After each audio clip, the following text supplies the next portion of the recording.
그리스도를 믿습니다. 그는 성령으로 잉태되어 동정녀 마리아에게서 나시고 본교 빌라도에게 고난을 받아 십자가에 못 박혀 죽으시고 장사된 지 사흘 만에 죽은 자 가운데서 다시 살아나셨으며 하늘에 오르시어 전능하신 아버지 하나님 우편에 앉아 계시다가 거기로부터 살아있는 자와 죽은 자를 심판하러 오십니다. 나는 성령을 믿으며 거룩한 성교회와 성도의 구제와 죄를 용서받는 것과 오늘 부활과 영생을 믿습니다. 아멘. 하나님 아버지 감사합니다.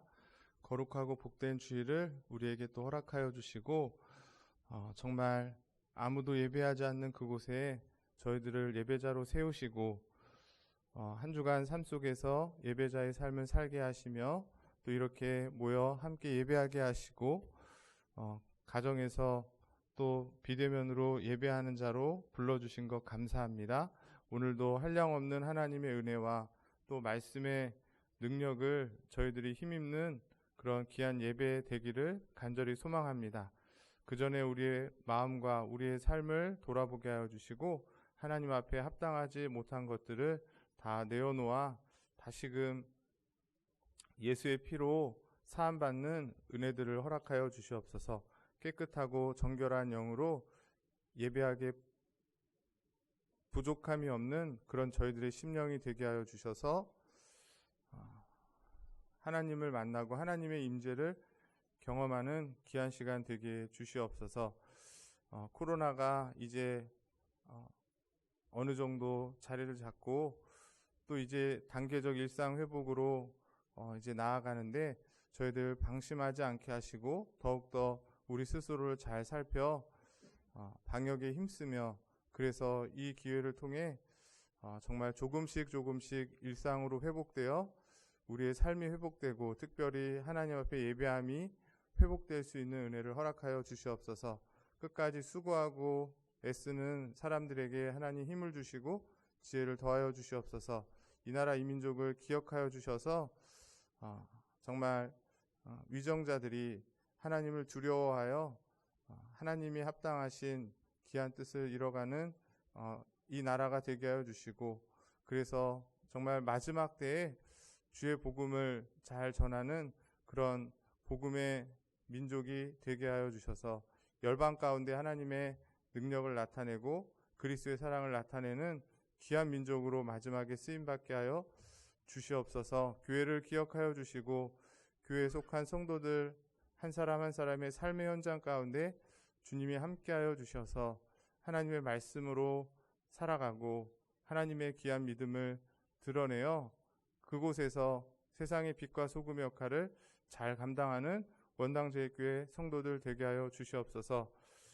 환우들을 기억하여 주시고 그들에게 주님 찾아가셔서 위로하시며 치료의 강선을 베푸셔 회복되어지고 더욱더 건강하여서 남은 생애를 정말 끝까지 주님을 위해 살아가는 그런 귀한 성도들 되게 해 주시옵소서. 오늘도 예배하며 특별히 주의 말씀을 전하고 듣습니다.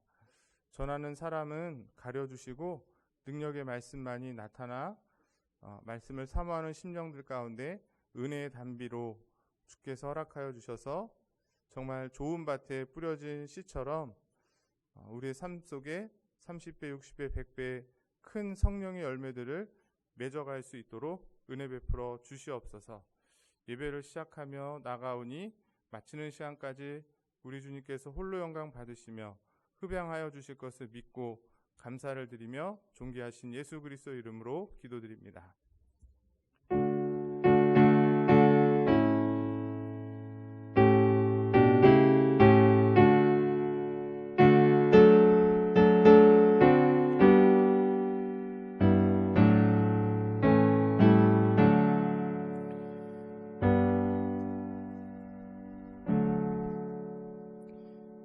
네, 오늘 함께 보실 하나님 말씀은 마태복음 28장 16절부터 20절까지 말씀입니다.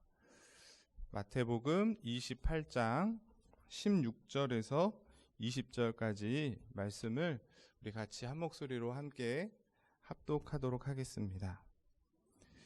네, 다 찾으신 줄 알고 같이 읽겠습니다. 시작. 11 제자가 갈릴리에 가서 예수께서 지시하신 산에 이르러 예수를 배웠고 경배하나 아직도 의심하는 사람들이 있더라.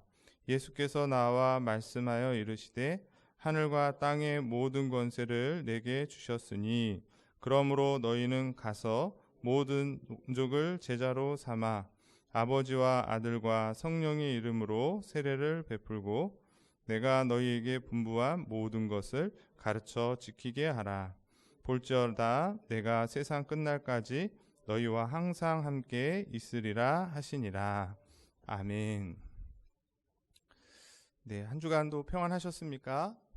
네, 오늘 이제 10월 마지막 31일 마지막 주일로 지키고 있습니다. 10월 31일인데 인터넷에 10월 30일이라고 딱 치면 어떤 것이 제일 먼저 검색이 되시는지 아세요? 제가 직접 해봤습니다. 인터넷 해보니까 뭐가 나오냐면 요게 나옵니다. 요게. 저게 뭐예요? 우리 청년들은 잘 알 텐데 해피 할로윈. 할로윈 데이가 오늘이거든요. 10월 31일. 그래서 요즘에 그 유치원이나 학교 같은 데 아이들이 이날이 되면, 그러니까 이번 주에 아마 유치원에서 많은 행사들을 했을 거예요.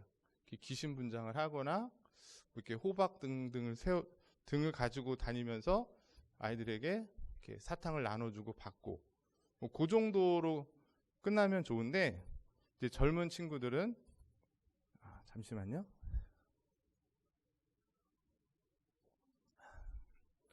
제가 뛰어와가지고 네, 그 젊은 친구들은 아마 오늘 저녁에 이렇게 서로 파티 같은 걸 할 것입니다.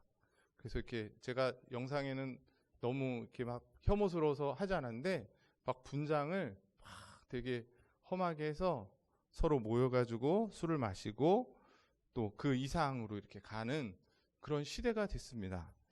그래서 코로나 때문에 아마 많은 규제를 함에도 불구하고 그들이 특히 이태원 같은 데 가면 가면을 쓰고 그런 축제를 벌이고 있습니다.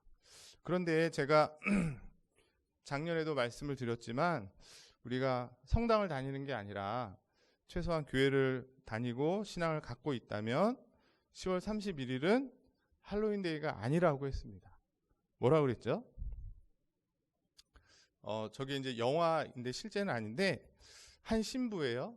루터라는 신부가 지금 교회 땅 앞에다가 95개의 방방문을 붙이는 그런 장면을 제가 스크립 한 건데요. 루터라는 사람입니다.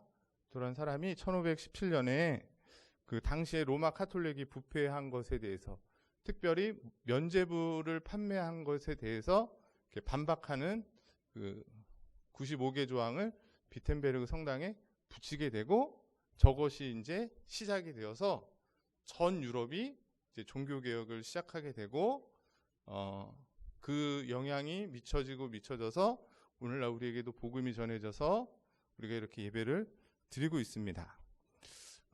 종교 개혁은 한마디로 성경으로 돌아가자는 거예요. 근데 중요한 건 오직 성경이라고 말하고 있어요. 이 말은 뭐냐면 그냥 성경으로 돌아가서 성경도 하고 그 당시에 교회가 하고 있는 일도 같이 하자, 이게 아니라 교회가 하고 있는 전통과 교황의 말과 어떤 잘못된 성경에 벗어난 것들은 버리고 성경으로만 가야 된다는 그런 정신이죠. 저는 개인적으로 어떤 기념일을 중요하다고 생각하진 않습니다. 기념일 자체가 중요한 것이 아니라 그 기념일을 통해서 다시금 우리가 종교개혁의 정신을 되새기고 우리의 신앙을 바로 잡았으면 좋겠다. 그래서 시대가 아무리 어떤 분위기에 휩쓸리고 그런 것으로 이끌려 가는 것이 아니라 성경이 말하는 대로, 성경이 말하는 만큼 우리의 삶을 살아내는 그런 저와 여러분, 또 우리 원당제일교회가 될 수 있기를 간절히 소망합니다. 계속해서 우리가 소리문답을 배우고 있습니다. 하나님의 진노와 저주를 피하는 방법에 대해서 지금 배우고 있어요. 첫 번째가 그리스도에 대한 믿음, 두 번째가 생명의 이른 회개, 그리고 그 믿음과 회개가 일어나기 위해서 우리에게 허락하신 외적인 수단이 있다. 그래서 첫 번째가 말씀이고, 두 번째가 성례고, 세 번째가 기도예요. 그러니까 저 도표가 그 소유리문답을 잘 정리해주고 있는데, 지난주에는 말씀에 대해서 배웠고 오늘은 성례에 대해서 배웁니다. 말씀이 우리의 구원의 수단이 되고 효력이 되기 위해서는 어떻게 해야 되는가, 제가 결론 부분에서 한 번 더 이야기를 했는데 뭐였죠? 첫 번째, 말씀을 듣기 전에 하나님 말씀이 선포되지만 그 말씀이 정말 우리의 구원의 수단이 되기 위해서는 듣는 우리가 듣기 전에 기도하고 그 말씀에 대해서 사모하는 마음이 있어야 된다 그랬어요. 기도 설교자를 위해서 기도해야 된다. 마음을 정돈해야 된다. 그리고 실제로 말씀을 듣는 그 순간에 그 말씀을 주의 깊게 듣고 그 말씀이 하나님의 말씀을 믿으며 사모한 마음으로 들어야 되고, 마지막 듣고 난 후에는 그 말씀을 기억해서 여러분의 삶 가운데 순종하고 실천하는 모습이 있을 때에 우리가 그 말씀을 통해 구원을 이루게 된다. 그렇게 말씀을 드렸습니다. 한 주간도 여러분들이 이런 마음으로 들었던 말씀을 가지고 치열하게 살다가 또 오늘도 오셔서 하나님께 예배하고 계시고 그 말씀으로 구원의 은혜와 기쁨과 위로를 받으며 살아가는 그런 성도들인 줄 믿습니다. 오늘은 이제 두 번째로 성례에 대해서 배우는데 소유리문답 91문이 우선 성례에 대해서 설명하고 있습니다. 성례가 어떻게 구원의 유효한 수단이 됩니까? 물어보고 있는데요. 같이 한번 읽어보겠습니다. 시작.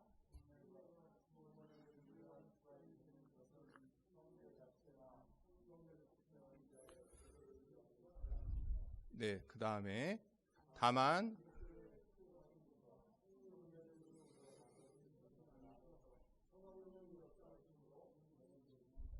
네, 보시면 이 지금 성례가 어떻게 구원의 유효한 수단인가를 말하고 있어요. 성례도 말씀처럼 구원의 유효한 수단인데 그렇게 되기 위해서는 어떻게 해야 되는가? 그 성례 자체가, 그리고 성례를 집행하는 사람이 어떤 효과를 내는 것이 아니라고 말하고 있다는 게 중요합니다. 그러니까 그 성례하는 그 물질 자체가 어떤 신비한 능력이 있어서 그거를 먹거나 그거를 마실 때 뭔가 나에게 변화가 생기는 것이 아니고, 또 그 성례를 집행하는 사제, 목회자가 뭔가 신비한 능력이 있거나 뭔가를 받아서 그 사람이 행하기 때문에, 내가 행하면 안 되지만 그 사람이 행하기 때문에 그런 은혜들이 주어지는 것이 아니라고 말하고 있다는 거예요. 그게 아니고 뭐라는 거예요?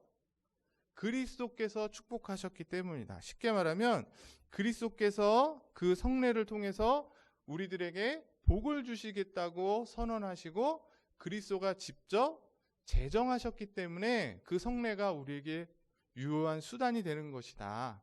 그리스도가 제정하셨기 때문이고, 그리고 그 제정하신 성례를 어떻게 할 때? 믿음으로 받아들일 때 그 사람에게만 성령이 역사하셔서 구원의 은혜를 받게 되는 것이다. 이렇게 말하고 있다는 것이에요. 오직 그리스도께서 성례를 통해 복을 주시겠다고 했기 때문이다 는 것을 강조하고 있습니다. 여기서 우리가 소유리문답을 쭉 배우고 있지만 이 순서가 중요해요. 보면 91문에 성례의 효과를 먼저 말하고 92문에 우리가 이제 이따 배우겠지만 성례가 어떤지 개념을 말하고 있어요. 좀 이상하지 않습니까? 바뀌어야 되잖아요. 원래는 성례가 무엇인가를 설명하고 그렇게 했거든요, 앞에서는. 그리고 그 성례의 효과는 이거다, 이렇게 말해야 이상적이고 순서가 맞는데, 지금 소유리문답은 그걸 거꾸로 말해서 성례의 효과가 뭔지를 먼저 말하고 그 다음에 성례를 설명하고 있다는 거예요. 이유가 있겠죠. 이걸 작성했던 그 목사님들이 회의를 하면서 순서를 이렇게 한 이유가 있다는 거예요. 그건 뭘까요? 자꾸 사람들이 오해하기 때문에. 금방 서두에도 말한 것처럼 성례를 받을 때, 우리가 아는 것처럼 세례를 받고 성찬을 대할 때에 우리가 그걸 통해서 뭔가 신비한 능력을 체험하고 어떤 신비한 종교적 의식이라고 생각하는 사람들이 많았기 때문에 그렇습니다. 그 당시에도 그렇고 지금도 그렇고 성례에 참여하면 뭔가 내가 어떤 신비한 능력을 받는다. 이것은 사람들 안에 종교성이 있기 때문에 모든 사람들이 가지고 있는 생각이에요. 그래서 여러분이 아시는 것처럼 TV나 역사를 보면 이 종교적 의식, 뭐 무당들이나 뭐 구슬하거나 이럴 때 보면 뭐 많은 일들이 일어나고 그래서 그것을 집행하는 그들이 되게 성스럽고 뭔가의 어떤 위력과 위치를 갖게 되는 것을 봅니다. 그런 것들에 대한 오해를 불식시키기 위해서 먼저 소리분답은 성례 효과를 말한다는 거예요. 우리가 잘 아는 것처럼 기독교는 하나님과의 인격적인 종교입니다. 그래서 의식과 예식보다 더 중요한 건 뭐예요? 그 의식을 통해서 일하고 계시고 만나고 계신 하나님을 만났냐 만나지 않느냐가 중요한 것이죠. 내가 예배를 얼만큼 많이 잘 들었냐, 잘 드려서 하나님께 정성을 다했냐가 중요한 것이 아니라 그 예배를 받으시는 하나님과 내가 어떤 관계를 맺고 있고 그분과의 관계가 올바른가 올바르지 않느냐가 중요하다는 거예요. 성례도 그 의식 자체가 중요한 것이 아니고 그것을 제정하신 그리스도에 대한 믿음이 있느냐가 중요하다는 것입니다. 그래서 그 믿음을 갖고 있는 자가 성례를 참여할 때 그 성례를 받아들일 때 효과를 얻는 것이고 그런 믿음이 없는 자는 단순히 그 안에서 정말 어떤 신비한 능력과 경험을 체험했다 할지라도 그리스도에 대한 믿음이 없고 하나님에 대한 바른 신앙이 없다면 그것은 단순히 변질된 종교의식에 불과하다는 것을 소리분답이 먼저 얘기하고 싶은 거예요. 믿음을 가지고 성례를 받는 자만이 구원의 효과가 있다. 구원의 효과의 수단이 되고 믿음이 없는 자는 아무리 그것을 받아도 아무런 효력이 없다. 이렇게 먼저 선언을 하는 것입니다. 자, 그러면 성례가 무엇인가? 소리문답이 92문에서 말씀하고 있어요. 잘 한번 같이 읽어보겠습니다. 같이 읽습니다. 시작. 성례는 그리스도께서 제정하신 거룩한 예식입니다. 이 예식 가운데 그리스도와 새 언약의 유익들이 눈에 보이는 표시로 신자들에게 나타나고 보증되며 적용됩니다. 그래서 첫 번째 성례가 무엇인가? 한마디로 정의하면 성례는 뭐라는 거예요? 그리스도께서 세우신 거룩한 예식이라는 거예요. 다 중요합니다. 저 말이. 거룩한 예식이기 때문에 성례예요. 맞죠? 그런데 그 앞에 뭐라고 말해요? 그리스도께서 세우신 거룩한 예식이다. 이렇게 말하고 있습니다. 원래 성례라는 그 용어는 군대에서 맹세의 의미로 사용되었던 것이에요.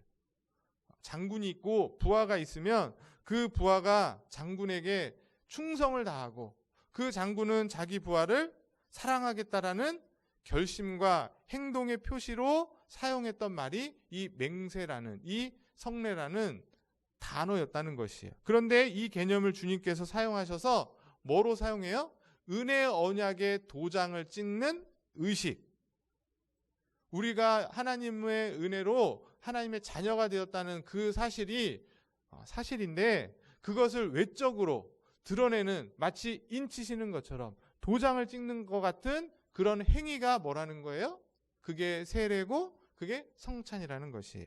그래서 주님께서는 이 성례를 통해서 너는 내 백성이 되었다는 것을 구별하고 확인하고 우리는 그 성례를 통해서 내가 정말 하나님의 자녀고 구원받은 하나님의 백성인관을 또 기억하고 새기고 그러는 의식이라는 것입니다. 성례를 통해 우리는 주님의 것이 되고 또 주님을 위해서 일평생 살아가야 될 인생임을 우리가 확인하는 시간이 되는 것이죠. 그래서 중요한 거는 이 성례는 금방 말씀드린 것처럼 사람이 만든 것이 아니라 그리스도께서 직접 세우신 예식이라는 것이 중요합니다. 사람이 세운 게 아니라는 거예요. 인간이 만들어낸 것이 아니고 하나님이 직접 명령해서 세우신 의식이기 때문에 성례가 거룩한 의식이 된다는 거예요. 우리가 인간이 아무리 이것이 거룩한 것이다 하고 우리가 정해도 인간이 만든 건 거룩해질 수가 없어요. 처음에 그런 의도를 가지고 만들었어도 인간이 만든 건 다 어떻게 됩니까? 변질되게 되어 있어요. 거룩해지지 않습니다. 타락하게 되죠. 그러나 하나님께서 세우신 것이기 때문에, 그리스도께서 직접 명령해서 세우신 것이기 때문에 그게 뭐가 된다? 거룩한 것이 될 수 있다라는 것이에요. 그래서 성례는 인간이 만든 것이 아니고 오직 그리스도께서 직접 명령해서 세운 것만이 성례가 될 수 있다. 그래서 오늘 본문을 제가 읽은 것입니다.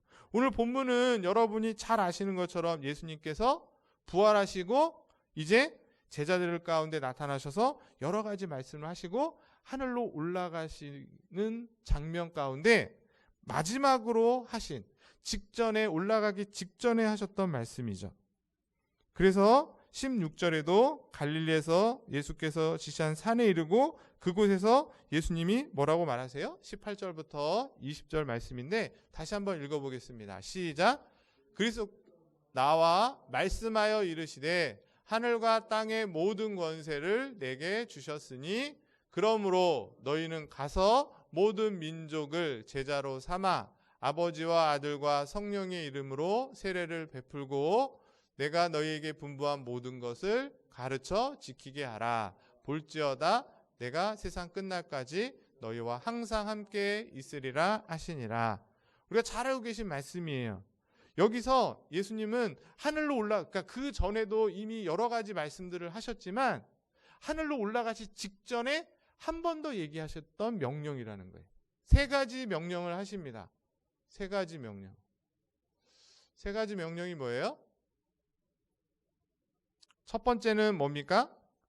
제자를 삼아. 우리 성경에는 이게 막 뭉뚱그려져 있지만 헬라어 성경으로 보면 세 가지의 명령형 동사가 딱 나와요. 첫 번째가 뭐냐면 제자를 삼아라. 너희는 가서 모든 족속으로 뭐를 해요?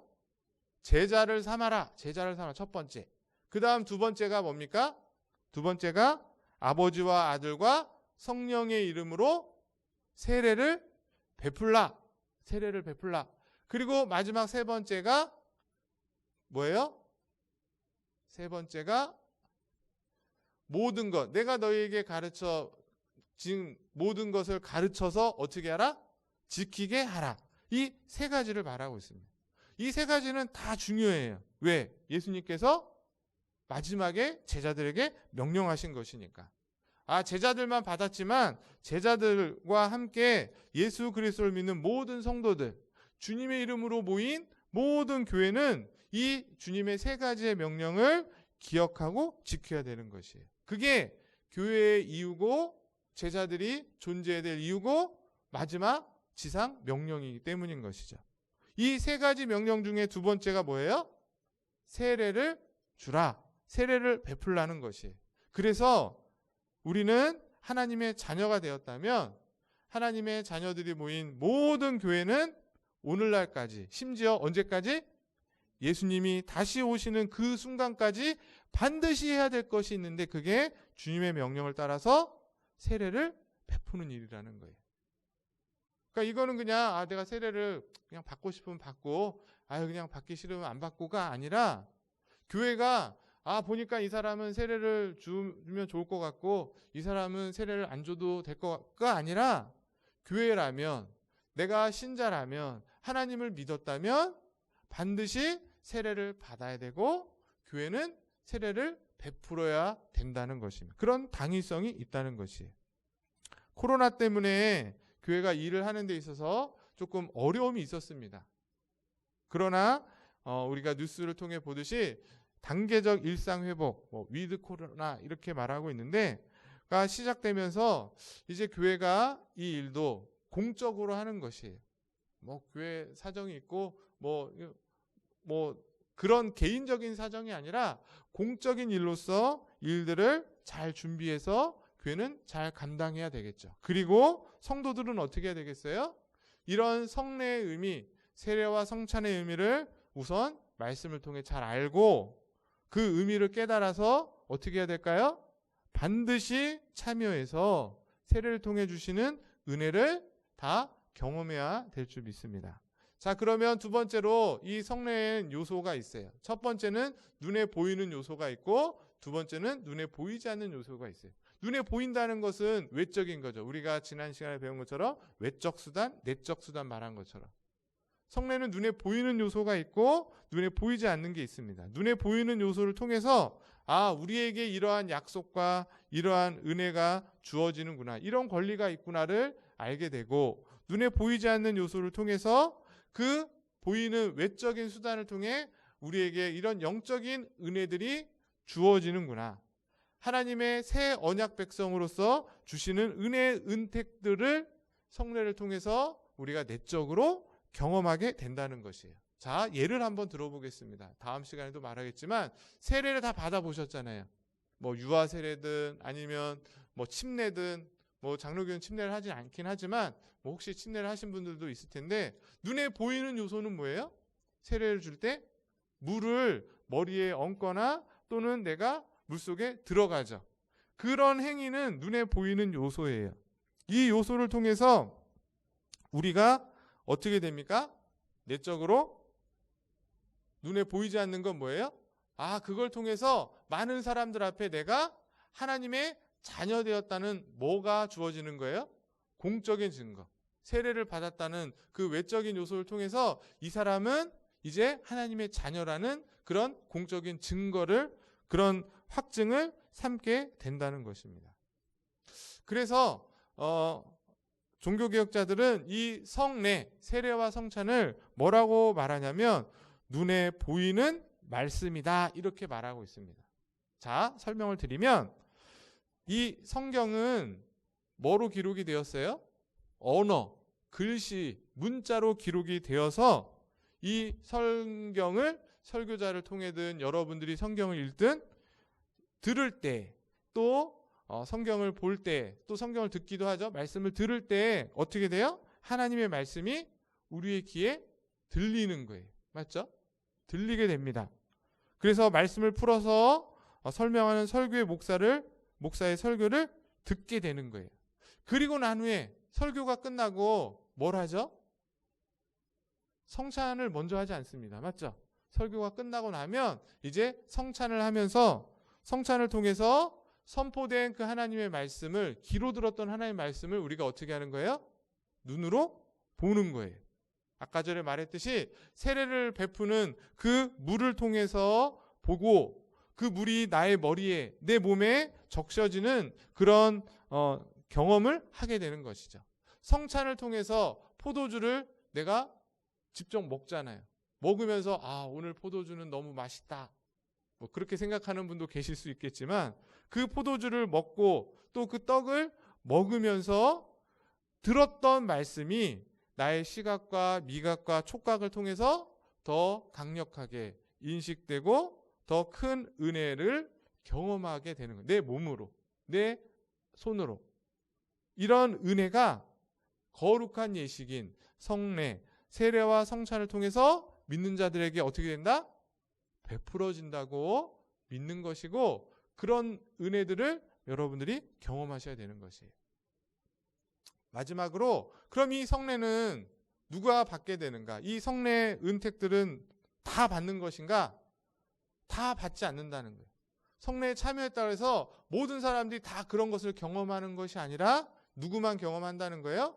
믿음으로 받는 자들만이, 하나님의 선택받은 자녀들만이 받는다는 거예요. 다시 말해서 똑같이 세례를 다 받습니다. 물로 세례를 받아서 머리 다 적시지만 모든 사람들이 다 하나님의 은혜를 충만하게 경험하는 것이 아니고, 어떤 사람은 그냥 종교 의식을 하는 거예요. 이걸 해야지 세례증을 받아서 그 세례증서를 가지고 대기업에 취업을 한다고 하니, 무슨 얘기인지 아세요? 내가 가고 싶은 기업이 있는데 그 기업이 기독교 기업이어가지고 세례증서를 요구하는 거예요. 그럼 어떻게 하는 거예요? 빨리 교회를 가서 세례를 받는 거예요. 예를 드는 겁니다. 그런 사람이 없겠지만 예를 들자면, 그런 사람에게는 이런 은혜를, 성령이 주시는 이 구원의 경험과 그 은혜들을 경험할 수 없다는 거예요. 네? 성찬을 대하는데 오늘 아침에 빈속에 왔는데, 네? 그 빵을 먹으면서 빵이 왜 이렇게 작아? 좀 더 크게 썰면 얼마나 좋겠어? 이러고 먹으면 그 사람에게는 전혀 성찬, 그 떡을 통해서 이따가 말하겠지만 예수님의 십자가의 그 은혜를 기억하고 경험하는 일들이 없는 거예요. 그냥 입만 다시는 거죠. 포도주 좀 크게 글라스로 먹어야 좀 먹을 만한데 꿀꺽꿀꺽 그냥 한번 이렇게 왜 굳이 좀 많이 주지? 이런 생각하면서 받는 사람들에게는 성찬은 아무 의미가 없다. 그게 아무리 거룩한 예식이라 할지라도. 그래서 하나님을 믿고 예수 그리스도를 믿고 그분을 아버지로 고백하면서 이 성찬을 통해 우리에게 이런 은혜가 주신다는 것을 알고 그것을 믿으면서 받는 사람들에게만이 그런 은혜를 주신다. 그런 은혜와 그런 성찬의 혜택을 누가 받았어요? 저와 여러분들이 받았다는 것에 우리가 감사하고 기뻐해야 될 줄 믿습니다. 그리고 마지막 강조하고 싶은 건 이제 소유리문답 93문이 신약의 성례가 무엇입니까? 이렇게 물어봐요. 그러니까 구약에도 성례가 있는 것처럼 말하지만 우리가 뭐 다음 주에 한 번 더 언급하겠지만 아무튼 소유리문답에서는 신약의 성례가 뭐냐고 물어보고 있습니다. 같이 읽어보겠습니다. 시작. 신약의 성례는 세례와 주의 성찬입니다. 라고 말해서 성경이 말하고 있는 성찬, 우리가 성례라고 말하는 것은 성경에서 말하고 있는 것만이 성례일 수밖에 없다. 무슨 얘기인지 아시겠어요? 이걸 바꿔 말하면 성경을 통해 보니 성경에서 주님께서 직접 명령하신 성례는 두 가지밖에 없다는 거예요. 그게 뭡니까? 여러분 잘 아시는 것처럼 세례와 성만찬. 세례와 성만찬 두 가지밖에 없는 거예요. 이 두 가지 외에 다른 어떤 것은 주님께서 직접 명령하신 것이 아니기 때문에 성례가 될 수 있다 없다? 없다는 것입니다. 성찬과 세례 외에 우리에게 있어서 결혼도 중요하죠. 장례도 중요하죠. 목사 입장에서 임직식, 우리 권사님들, 장로님들 임직할 때 그 임직 얼마나 정말 영광스럽고 존귀한 시간이에요. 그러나 그런 것들이 우리 인생에서 중요하지만 마치 그런 것을 세례와 성찬과 같은 위치에 거룩한 예식으로 두어서는 안 된다는 것이에요. 왜 그래요? 성경에 어디에도 주님께서 그런 것들을 거룩한 예식이라고 제정한 적이 없기 때문에 굉장히 단순합니다.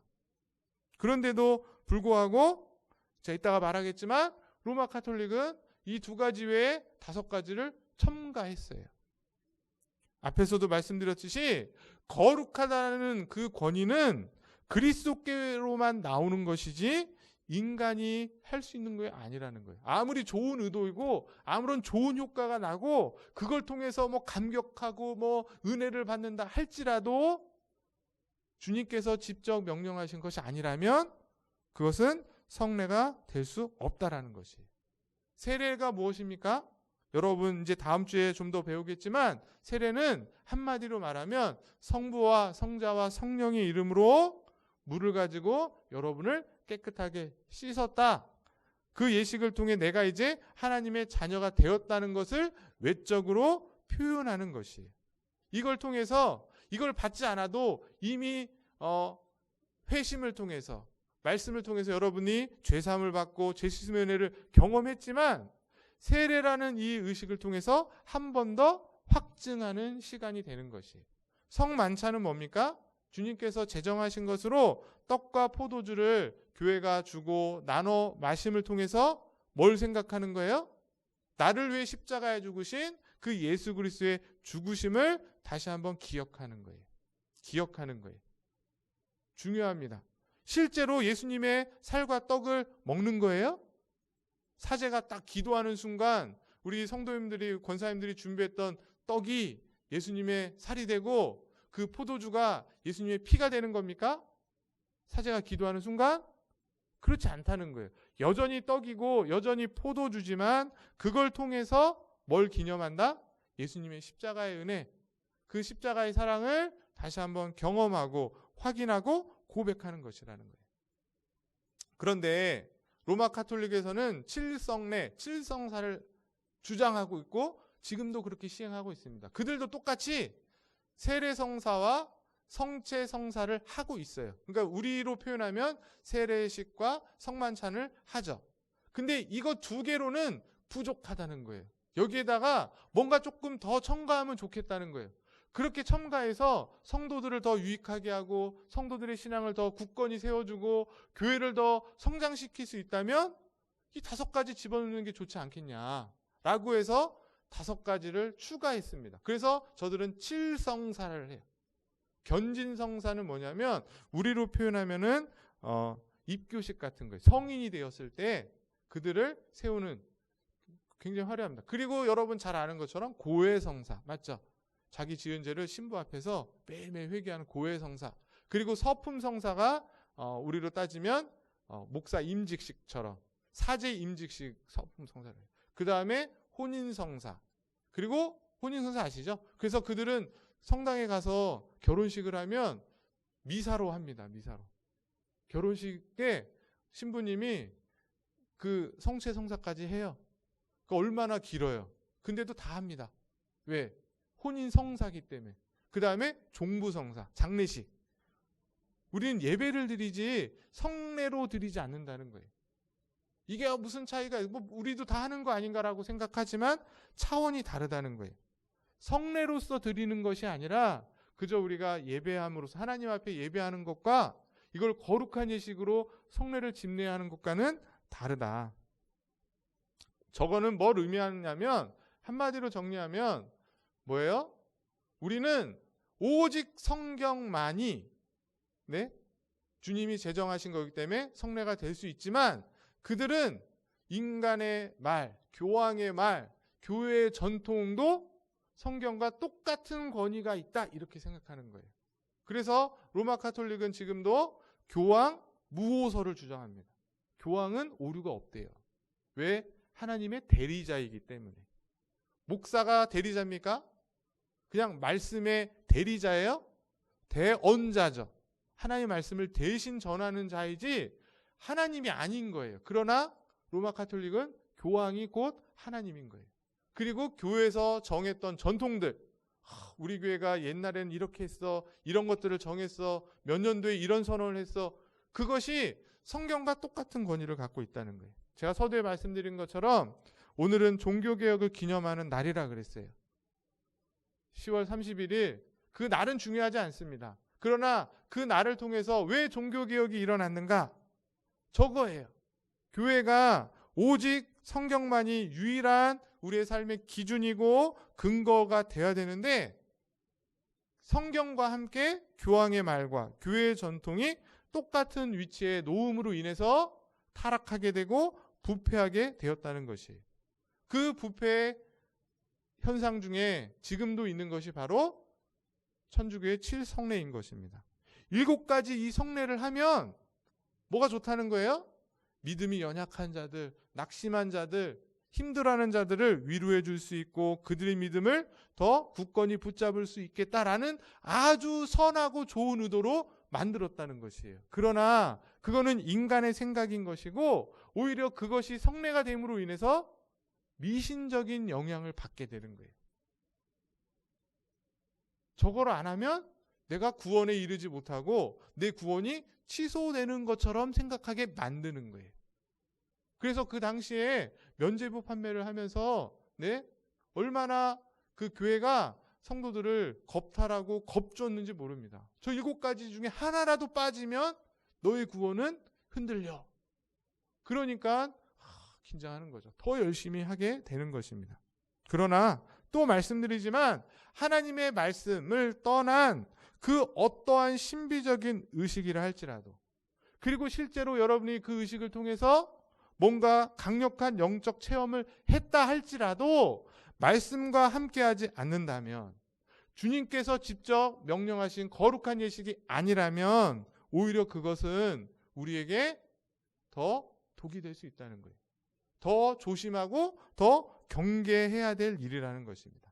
기억하셔야 될 것, 우리가 지키고 있는 성례는 주님께서 직접 제정하신 세례와 성찬밖에 없다. 그 두 가지만으로도 충분히 우리는 구원을 받는데 충분하고, 그 두 가지 예식만을 거룩하게 지켜가는 것이 교회 또 성도의 귀한 모습인 줄 믿습니다. 말씀을 마치면, 교회의 머리는 누구세요? 그리스도세요. 그래서 그 그리스도께서 교회 지체들을 위해서 이미 풍성하게 베풀어 놓으신 구원의 수단들, 은혜의 수단들이 있다. 그게 뭐예요? 그게 뭡니까? 말씀과 성례와 기도. 말씀과 세례와 성찬과 기도.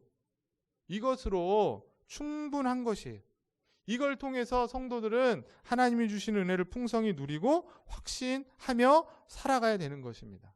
이 수단들에 만족하지 못하고 뭔가 다른 것을 통해서 더 많이 얻고자 한다면 그건 뭐예요? 주님이 이미 만들어 놓으신 것에 대해서 부족하다고 여기는 거죠. 주님이 이만큼 주셔서 이것으로 충분하다라고 얘기하는데, 받는 우리가 그것 말고 하나님 이것도 더 주세요, 더 주세요 하면 그걸 주신 분이 얼마나 민망해지겠어요. 난 이걸로 충분하다고 하는데 이거를 저버리고 오히려 다른 것에 더 마음을 쓴다면 주시는 분이 마음이 섭섭하겠죠. 예를 하나 들어보면, 결론이니까 적용하면서, 오늘날 한국교회, 요즘은 조금 코로나 때문에 시들시들해졌지만 이런 교회 안에서도, 천주교 말고 교회 안에서도 왕왕 일어나는 일 중에 하나가 세족식입니다. 세족식을 혹시 해보신 분도 있고 받아보신 분도 있겠지만, 어떤 아주 신령한 그런 신앙운동 단체에서는 이 세족식 할 때 어떻게 해요? 이렇게 까맣게 이렇게 안막을 쳐놓고 찬양을 막 그 갈릴리 호숫가에서 주님이 막 이러면서 그런 찬양 막 부르고, 그 다음에 이제 그 성도들의 발을 이제 씻겨주죠. 장로님들이 씻겨주고 목사님들이 씻겨주고. 그러면서 뭐라고 사회자가 멘트를 한 줄 아세요? 지금 여러분의 발을 씻겨주고 있는 분은 목사님이 아니라, 장로님이 아니라 주님께서 씻겨주고 계십니다. 그러면 어떻게 되는 줄 아십니까? 그 곳곳에서 성도들이 막 오열을 합니다. 왜? 그 내 더러운 발을 지금 주님이 씻겨주고 계신데 막 이러니까. 저도 해봤고 경험해봤는데 아무리 그렇다 할지라도 그게 거룩한 예식이 될 수는 없어요. 그걸 통해서 어떤 영적인 경험을, 체험을 시키자고 해서 할 수 있지만, 그렇게 저는 건전하고 바람직하고 성경적이지는 않다라고 생각이 듭니다. 왜? 거룩한 예식으로 정해주셨어요. 세례와 성찬으로. 그러면 그 외에 다른 것들은 우리가 이렇게 더 만들고 그걸 추가해서 덧입히는 것이 아니라, 이미 주신 것을 잘 준비해서 그것만으로 충분히 성도들이 은혜를 경험할 수 있게 하고 그것으로 만족하게 하는 것이 하나님 원하시는 것인 줄 믿습니다. 주님이 제정하신 것으로 만족하지 못하는 것은 어쩌면 하나님을 불신하고, 잘못하면 우리가 비판하는 로마 카톨릭처럼 성도들을 겁주고 또는 약탈하는 도구가 될 수 있다는 것이죠. 오늘 배우신 성례의 의미들을 잘 기억하시고 다음 주, 그 다음 주에 세례에 대해서, 성찬에 대해서 또 배우실 텐데, 이 내용을 통해 이미 하나님이 주신 그 은혜들을 경험하시고 감사하면서 하나님만 찬양하고, 주신 성례를 통해 우리의 믿음을 더욱더 견고하게 하는 그런 귀한 성도들 되시길 간절히 소망합니다. 자신의 백성을 항상 지키시고 보호하시는 그 하나님만을 우리가 찬양하고 영광 돌리는 그런 복된 성도들, 또 우리 교회와 청년들 될 수 있기를 주의 이름으로 간절히 축복합니다. 기도하겠습니다. 하나님 아버지, 오늘도 귀한 예배를 통해, 특별히 귀로 듣는 말씀을 통해 하나님의 크신 뜻을 깨닫게 하신 것 감사를 드립니다. 오직 예수님께서 직접 제정하신 것만이 성례이기 때문에 세례와 성찬을 주의 성례로 알아 그것을 믿음으로 받아 그것 안에서 주시는 풍성한 은혜를 다시금 경험하고 덧입는 우리 성도들과 우리 청년들이 되게 하여 주시옵소서. 오늘날 성경을 통해 확인된 이 진리의 내용으로 살아가는 것이 참으로 쉽지 않지만, 그래서 잘못된 이단적 사상들과 이교적 그런 타락한 문화들이 범람하는 시대 속에서도 주의 진리가 우리에게 참 자유와 기쁨을 주어서 세상의 것에 부러워하지 않고 주님이 주신 것만으로도 만족하며 살아가게 하여 주시옵소서. 종교개혁의 정신을 기억하여서 정말 말뿐인 것이 아니라 우리의 실제 삶 속에서 오직 성경이 말하는 대로 살고, 성경이 멈추면 머물러 잠잠히 하나님의 뜻을 기다리고 하나님의 뜻을 온전히 이루어드리는 복된 교회와 성도들이 되게 하여 주시옵소서. 그래서 믿는 자에게만 주시는 이 말씀의 은혜, 눈에 보이는 성례를 통해 경험하는 영적인 은혜들을 통하여 당당하게 세상 속에서 승리하고 주님의 빛과 소금의 역할을 멋지게 감당하는 인생들과 가정과 교회가 되게 하여 주시옵소서. 믿고 감사를 드리며 존귀하신 예수 그리스도 이름으로 기도드립니다. 아멘.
하나님 아버지, 오늘도 귀한 물질을 하나님 앞에 기쁨으로 자원하여서 기꺼이 드리는 손길 되게 하신 것 감사합니다. 세상을 살면서 물질이 다인 것처럼, 물질로 모든 것을 다 할 수 있는 것처럼 우리가 눈으로 보고 경험하지만 보이지 않는 하나님이 또 하나님의 능력의 말씀으로 모든 것을 창조하셨을 뿐만 아니라 우리의 모든 것을 친히 이끄시고 인도하심을 믿습니다. 그런 믿음으로 우리의 믿음을 담아 하나님께 대한 헌신과 또 신앙을 담아 이 귀한 물질을 비록 적어 보이지만 가장 값진 것으로 드리오니 하나님 받아주시고 흠양하여 주셔서 이 물질을 통해서 정말 이 시대 가운데 하나님의 능력의 말씀이 나타나며 그리스도의 그 참된 사랑으로 많은 사람들이 변화되고 굶주리고 힘든 자들이 위로받고 치유되는 그런 놀라운 곳에 귀하고 값지게 잘 쓰여지게 하여 주시옵소서. 그리고 드려진 손길들 기억하여 주셔서 참으로 어려운 때 물질이 없어서 어려운 것이 아니라, 말씀이 없어서 어려운 것이 아니라 그 말씀의 능력을 경험하지 못하고 정말 하나님의 그 살아계심을 믿지 못하는 시대 속에서도 저희들 하나님이 여전히 살아계시고 일하시며 우리를 통해 하나님의 뜻을 이루고 계신다는 사실을 잘 기억하고 또 기대하면서 귀한 믿음을 걸어가는 우리 성도들과 그 가정과 자녀들 기억해 주셔서 늘 하나님 함께하여 주시고 필요한 때에 가장 좋은 것으로 하나님의 방법으로 하나님의 때에 채워주시는 것을 경험하여서 정말 감사할 뿐만 아니라 또 주변의 많은 사람들을 나누고 그들을 섬기는 그런 베푸는 인생들 되게 하여 주시옵소서. 감사를 드리며 존귀하신 예수 그리스도 이름으로 축복하며 기도드리옵나이다. 아멘. 교회 소식 전해드리겠습니다. 주보를 참고해 주시고 11월은 열매와 감사의 달입니다. 그리고 단계적 일상회복으로 거리두기 1차 개편안이 발표가 되었습니다. 그래서 오늘 당회를 하셨는데 당회에서 결정된 내용들을 이제 우리 성도님들 카톡으로 공지를 하게 됩니다. 보시고 잘 참고하셨다가 다음 주에 또 예배하는데 착오가 없으시기를 바랍니다. 그리고 다음 주 11시 예배 후에 목양실에서 후임 목사 청빙위원회가 있습니다. 기도해 주시고 목회를 위한 기도 계속해서 기도해 주시기 바랍니다. 축도로 예배를 마치겠습니다. 지금은 우리 주 예수 그리스도의 십자가의 그 은혜와 하나님 아버지의 놀라우시고 무한하신 영원한 사랑하심과 성령의 내주, 교통, 감화, 감동, 역사, 인도, 보호하심이 오늘도 주께서 직접 제정하신 성례는 오직 세례와 성찬 2개뿐이며 그것을 통해 주시는 영적인 은혜를 사모하고 또 그 예식에 참여하며 경험하면서 세상 속에서 주의 말씀의 가르침대로 당당하게 살아 그곳에서 예배자로 살고 하나님의 나라를 이루고 하나님의 나라가 더욱더 확장되는데 한 주간도 귀하게 복되게 쓰임받기를 간절히 소망하며 돌아가는 우리 원당제교회 모든 성도들 머리머리 위에 그들의 가정과 자녀들 위에 그리고 사랑하는 우리 청년들 머리머리 위에 지금부터 영원토록 함께 있을지어다. 아멘.